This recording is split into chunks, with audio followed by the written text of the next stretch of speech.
Thousands of Israelis gathered outside Parliament building in Jerusalem on Sunday in the largest anti-government demonstration since the country went to war in October.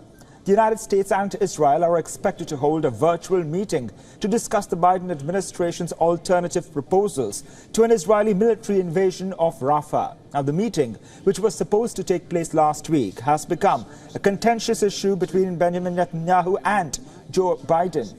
White House National Security Advisor Jake Sullivan is expected to lead the United States side in the meeting.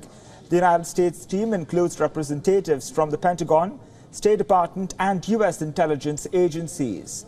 Ron Dermer and Netanyahu's National Security Advisor are going to lead the talks from Israeli side with senior defense and intelligence officials participating. A senior Israeli official said a second meeting in person is planned to take place as soon as next week. Netanyahu meanwhile stated that the military is preparing to move civilians out of Rafah, provide them with aid and then carry out an attack on the remaining Hamas fighting battalions. Netanyahu spoke while thousands of protesters rallied in Jerusalem in a show of frustration with his government, urging him to resign.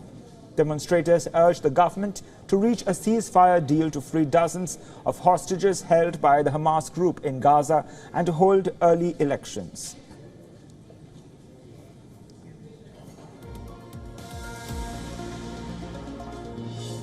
For more on this, our correspondent Jody Cohen has sent us this report from Granada. Right, so there appear to be two plans. Firstly, the Israeli plan is reportedly to evacuate civilians to central Gaza through protected routes, provide humanitarian assistance there and then carry out a ground operation to target Hamas in Rafah.